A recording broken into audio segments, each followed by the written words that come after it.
বিভিন্ন সময়ে ইরান তার শাসন ব্যবস্থায় টিকায় রাখার জন্য সে আপোষ করে, একেবারে আপোষহীন তেমনটা না। আজকে আন্তর্জাতিক একটি লেখা বিভিন্ন গণমাধ্যমে প্রকাশিত হয়েছে যে আদর্শ নাকি ক্ষমতা, কোনটি বড় ইরানের কাছে। আর একটি শিরোনাম হচ্ছে যে ইরান নিজেকে টিকিয়ে রাখতে শত্রুর সঙ্গে যেভাবে সমঝোতা করে। অতীতে দেখা গেছে সত্যি তাই, যে তারা সমঝোতা করেছে, তারা ইসরায়েলের সঙ্গে আমেরিকার সঙ্গে সমঝোতা করেছে। এখন পর্যন্ত 5 মাসের বেশি সময় পার হয়ে গেছে। ইরানের উপর যে মার্কিন ইসরায়েলি হামলার 5 মাসের বেশি সময় অতিবাহিত হয়েছে। এই সংঘাত অবসানে কোনো চুক্তির সম্ভাবনা এখনো স্পষ্ট না। চলতি সপ্তাহের শুরুতে ইরানের পররাষ্ট্রমন্ত্রী আব্বাস আরাকচি জানিয়েছে যুক্তরাষ্ট্রের সঙ্গে তাদের কোনো সরাসরি আলোচনা চলছে না। অন্যদিকে তেহরান থেকে অনবরত হুমকি এবং প্রতিশোধের ডাক আসছে। বিশেষ করে পশ্চিমা ডানপন্থী বিশ্লেষকদের অনেকেই মনে করেন আমেরিকা বিরোধী আদর্শের কারণে ইরান কোনো চুক্তিতে আসতে পারবে না। আমেরিকা বিরোধী তাদের যে আদর্শ, মূলনীতি, তার কারণে আসতে পারবে না। এই ধারণাটা সম্পূর্ণ ভুল। ইরানের সংবিধান এবং সাম্প্রতিক ইতিহাসের দিকে তাকালে দেখা যায় যে ইসলামী প্রজাতন্ত্রটি কেবল মতাদর্শ দিয়ে চলে না।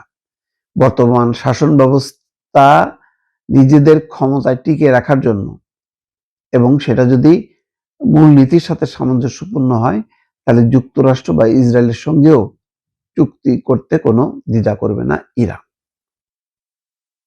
ইরানের সাম্রাজ্যবাদ বিরোধিতার সীমাবদ্ধতা, যেমন 1988 সালে জানুয়ারি মাসে ইরানের সর্বোচ্চ নেতা রুহুল্লাহ খোমেনি একটি আভ্যন্তরীণ বিতর্কের সমাধান করেন।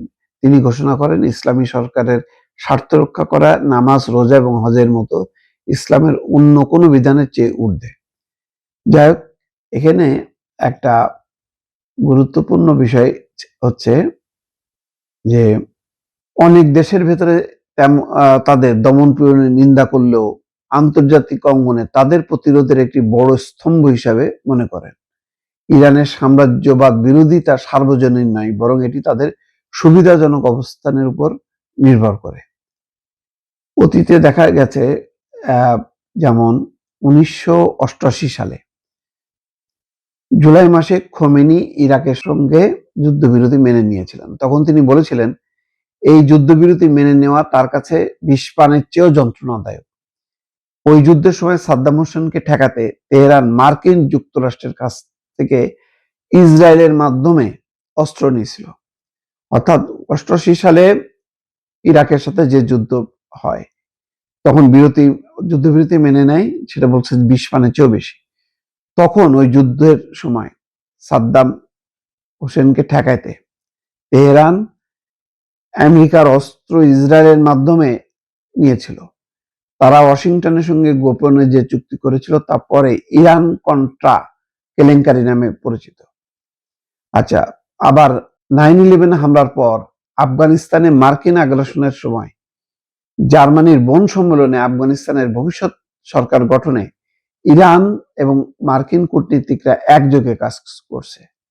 এর কোনোটি ইরানকে মার্কিন বা ইসরায়েলপন্থী বানায়নি। তবে এ থেকে বোঝা যায় আপাত দৃষ্টিতে অলঙ্ঘনীয় যে কোনো কঠোর অবস্থানকেও প্রয়োজনে বদলে ফেলা যায়, আর এই পরিবর্তনের নাম হলো টিকে থাকার লড়াই। এই বছর আরো একটা বড় পরীক্ষা। 28শে ফেব্রুয়ারি মার্কিন ইসরায়েলি হামলায় ইরানের সর্বোচ্চ নেতা আয়াতুল্লাহ আলী খামেনি নিহত হন। এই যুদ্ধের মূল লক্ষ্য ছিল তেহরানের শাসন ব্যবস্থার পতন ঘটানো। কিন্তু কয়েকদিনের মধ্যে ইরানের অ্যাসেম্বলি অফ এক্সপার্টস আলী খামেনির ছেলে মোস্তফা খামেনিকে দেশের নতুন সর্বোচ্চ ধর্মীয় নেতা নির্বাচন করে। অথচ ইসলামী প্রজাতন্ত্রের মূল আদর্শের বংশানুক্রমিক নেতৃত্বের তীব্র সমালোচনা করা হয়েছে। অস্তিত্ব রক্ষার স্বার্থে তারা তাদের সেই অন্যতম মূল আদর্শ বিসর্জন দেয়। গত 17 জুন প্রেসিডেন্ট মাসুদ পেজেশকিয়ান ইসলামাবাদের এক সমঝোতা স্মারকে স্বাক্ষর করেন।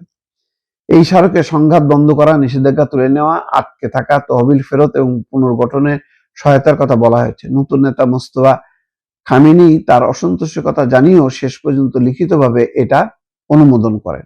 এখানেও শাসন ব্যবস্থা রক্ষা পেয়েছে, কিন্তু তাদের সাম্রাজ্যবাদ বিরোধী অবস্থানের ঢাল কিছুটা ঢিলে হয়েছে।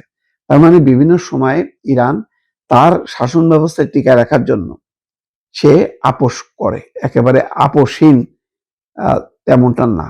এটা হলো তাদের কৌশল। সেই কৌশল দিয়ে ইরান টিকে থাকার জন্য চেষ্টা করে। এটা হচ্ছে ইতিহাসের বাস্তবতা।